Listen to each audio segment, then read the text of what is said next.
So, going through the test, question 1. Because it's currently in third format, I'm going to first of all need to rewrite the question. So I would have x to the power 4 over 3, because of the power being 4 and the root being 3. And then we just have subtract 1/2 as normal. We then differentiate. So the power comes in front, 4/3. And we take 1 off the power. So if we have 4/3, we're taking off 1 whole 1. That leaves us with 1/3. And then the minus half disappears because there is no x attached to it. So the answer is 4/3 x to the third. Second question, e to the 6x. So this is just straightforward 6e to the 6x. Next example, cos 2x. So we're trying to find the derivative of cos 2x. Cos differentiates to negative sign, so this will be negative 2 sine 2x. ln 3x minus 5, so ln differentiates to be 1 over 3x minus 5.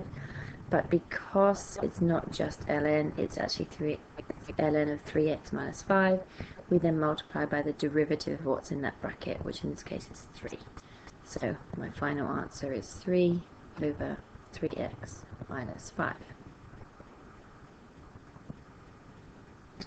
It then says, using the product rule, find the derivative of h. Note that h is those two functions multiplied together. It doesn't matter which order you take these in, but essentially you're going to have, so if we write hx equals cos 2x times ln 3x minus 5, we can then say that h dash x is going to be, if you remember, we leave one function alone, so cos 2x is left alone. We multiply by the derivative of the other function, which we've already worked out in part B, is 3 over 3x minus 5,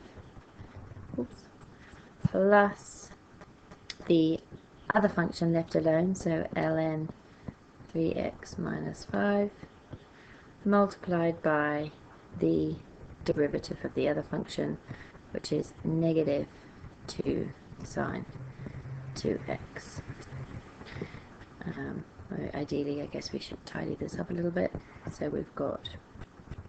we may have 3 cos 2x over 3x minus 5 minus, because of this negative, I might put the sign first actually, minus 2 sine 2x ln 3x minus 5. The order isn't essential in this case. Next question. Here's a part of the graph. We can see that it's ax cubed minus 6x squared. The function itself isn't so important. So P lies on the graph of f.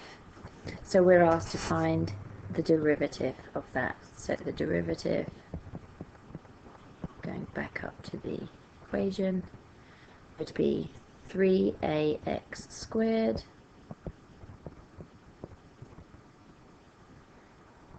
minus 12x. Okay, that's that part done. Part B, it says the graph has a gradient of 3 at the point P. Find the value of a. So if we know that the function is given, the derivative is 3ax squared minus 12x, we know that it determines the gradient, which at this case is 3. They've specifically given the point P because in order to find a, we need to substitute a value for x. And from the question, we see that x is 1 at this point. So we would now substitute that value in as well. So we've got 3a brackets 1 squared minus 12 equals 3.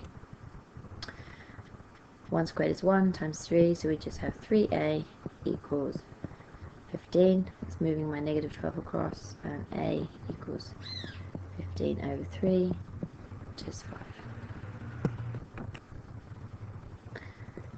And on to the next one. So fx equals cos x over sin x. Use the quotient rule to show that. So if we're going to need our formula booklets for this.